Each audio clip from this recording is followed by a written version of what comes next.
நேயர்களுக்கு வணக்கம். இன்னைக்கு நம்ம என்ன பார்க்க போகிறோம் அப்படின்னா, எல்லாருக்குமே முடி கொட்டுற பிரச்சனை அப்படிங்கிறது இருக்கும். இன்னைக்கு சின்ன குழந்தைங்கள்லேருந்து பெரியவங்க வரைக்கும் முடி கொட்டுற பிரச்சனை அப்படிங்கிறது இருக்குது. இதுக்கு ஒருத்தருக்கும் ஒரு ஒரு விதமான காரணங்கள் இருக்குது. சத்து குறைபாடு ஒரு காரணமாக இருக்கலாம். தலையில் பொடுகு இந்த மாதிரி இருக்கக்கூடிய பிரச்சனைகள் அது ஒரு காரணமாக இருக்கலாம். ரத்த ஓட்டம் உடலில் ரத்த ஓட்டம் சீராக இல்லை, ரத்த சிவப்பணுக்கள் குறைவாக இருக்குது அப்படிங்கிறதும் அதுவும் ஒரு காரணமாக இருக்குது. இந்த மாதிரி பலவிதமான காரணங்கள் இருக்குது. இதுக்கு நம்ம தீர்வு என்ன பண்ணலாம் அப்படின்னா, நமக்கு சில விஷயங்கள் தெரியும். அதை நம்ம செய்வோம். என்ன அப்படின்னு பார்த்தீங்கன்னா, முடி கொட்டுறதுக்கு நல்ல சத்தான உணவுகளை சாப்பிடணும், கீரை வகைகள் எடுத்துக்கணும் அப்படிங்கிறதெல்லாம் நம்ம தெரியும். எல்லாரும் இதை நம்ம செய்கிறோம். அதே மாதிரி முடி நம்ம சுத்தமாக வச்சுக்கணும். தலைக்கு நல்ல ஒரு ஹேர் ஆயில், கூந்தல் தைலம் அப்படிங்கிறது யூஸ் பண்ணும்போது இந்த தலைமுடி கொட்டுற பிரச்சனையை நம்ம முடிவுக்கு கொண்டு வர முடியும் அப்படின்னு நினச்சி நிறைய தைலங்கள் நம்ம யூஸ் பண்ணுறோம். ஒரு சிலருக்கு அந்த தைலங்கள் யூஸ் பண்ணும்போது அவங்களுக்கு அது நல்லா அவங்க கூந்தல் நல்லா விழுகாமல் நல்லா முடி வேர்க்கால்கள் ஸ்ட்ராங் ஆகி இருக்கிறத பார்க்கலாம். இந்த எண்ணெய் போட்டதுக்கு அப்புறமா தான் எனக்கு நிறைய முடி வளர்ந்துச்சு அப்படின்னு சொல்கிறவங்களும் நிறைய பேர் இருக்காங்க. ஆனால் இது எல்லாருக்குமே சாத்தியமாக இருக்கா அப்படின்னா இல்லை. ஒருத்தருக்கு உபயோகப்படக்கூடிய ஒரு எண்ணெய் அப்படிங்கிறது மற்றவங்களுக்கு அந்த நன்மை கொடுக்கறது கிடையாது. இதுக்கு ஒரு பெரிய ரீசன் அப்படின்னு சொல்லி பார்த்தோம் அப்படின்னா, அந்த தைலத்தில் சேர்த்தக்கூடிய பொருட்கள், அதனுடைய இன்க்ரீடியன்ஸாக வரக்கூடிய பொருட்கள் எந்த அளவுக்கு நம்மளுடைய பிரச்சனைக்கு உகந்ததாக இருக்குது அப்படிங்கிறது ஒரு முதல் விஷயமா இருக்குது. அதை நம்ம கண்டிப்பாக பார்க்கணும்.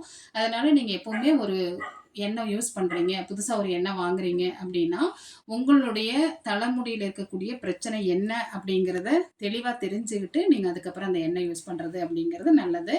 இப்போது நமக்கு அந்த அளவுக்கு நம்ம ஒரு என்ன காரணம், நம்ம முடி உதிர்றதுக்கு இதுதான் காரணம் அப்படின்னு முடிவு பண்ணி நீங்கள் ஒரு எண்ணெய் வாங்குறீங்க அப்படின்னா, அந்த எண்ணெயை நீங்கள் ஒரு 15 நாட்கள் நம்ம காந்தங்களுக்கு இடையில நம்ம அந்த எண்ணெயை வச்சுட்டு அதுக்கப்புறம் யூஸ் பண்ணோம் அப்படின்னா, அந்த எண்ணெயில் இருக்கக்கூடிய சிறப்பு தன்மைகள், அதில் இருக்கக்கூடிய இன்க்ரீடியன்ஸு அதில் என்ன நன்மை கொடுக்கக்கூடிய நற்பலன்கள் கொடுக்கக்கூடிய விஷயங்கள் இருக்கோ அது எல்லாமே நல்ல அதிவேகமாக செயல்பட்டு நம்மளுடைய அந்த முடி உதிர்வு பிரச்சனையை முடிவுக்கு கொண்டு வந்துடும்.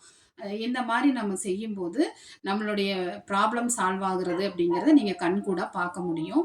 எப்படி வைக்கிறது அப்படின்னா, காந்தங்களுக்கு இடையில நீங்கள் காந்தங்களை வாங்கிட்டு அந்த காந்தங்களுக்கு இடையில உங்களுடைய எண்ணெய், கூந்தல் தைலம், எந்த தைலமாக இருந்தாலும் சரி, நீங்கள் எந்த மாதிரி பிராண்ட் யூஸ் பண்ணுறீங்கனாலும் சரி.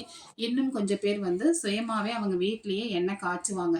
இன்றைக்கி செக்கில் ஆட்டுற எண்ணெய் நம்ம தலைமுடிக்கு ரொம்ப நல்லது அப்படிங்கிறதுனால நம்ம செக்கில் போய் கூட தேங்காய்ண்ணையும் சரி, அது கூட நல்லெண்ணெயும் சரி, நம்ம செக்கில் ஆட்டின எண்ணெயாக வாங்கிட்டு அதில் சில நமக்கு தெரிஞ்ச ஹெர்பல்ஸ் எல்லாம் போட்டு நம்ம எண்ணெய் காய்ச்சுவோம். இந்த எண்ணெய் சிறப்பாக எப்படி காய்ச்சலாம் அப்படிங்கிறத நம்ம இன்னொரு வீடியோ பதிவில் பார்க்கலாம்.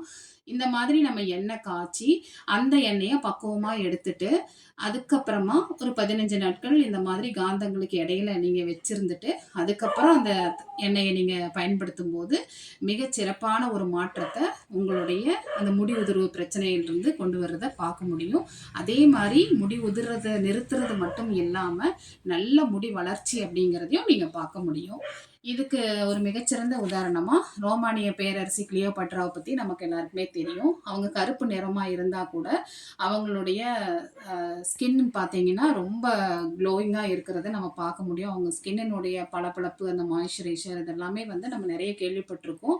அவங்களுடைய தலைமுடியும் ரொம்ப அருமையான ஒரு கூந்தல் வளர்ச்சிங்கிறது கிளியோபாட்ராவுக்கு இருந்தது. இதுக்கு அவங்க மெயினாக பயன்படுத்தினது இந்த காந்த கற்கள் தான். அவங்களுடைய தலைப்பாகையில் காந்த கற்களை அவங்க பயன்படுத்தினாங்க. காந்தத்தினுடைய வலது துருவத்தை நம்ம உடம்பினுடைய வலது பக்கமும், இடது பக்கமும் அவங்களுடைய அந்த தலைப்பாகையில் அவங்க நிரந்தரமாக வச்சிருந்தாங்க. இதனால உடம்புல இருக்கக்கூடிய நோய் கிருமிகளை அழிக்கக்கூடிய தன்மையை வலது பக்கம் இருக்கக்கூடிய அந்த காந்தம் அப்படிங்கிறது செயல்படுத்துச்சு. இடது பக்கம் வச்சிருக்கக்கூடிய காந்தக்கள் அப்படிங்கிறது நல்ல ஒரு இரத்த ஓட்டத்தை துரிதப்படுத்துச்சு அப்படிங்கிறதையும் நம்ம அவங்களுடைய வரலாறுல பார்த்து தெரிஞ்சுக்கிறோம்.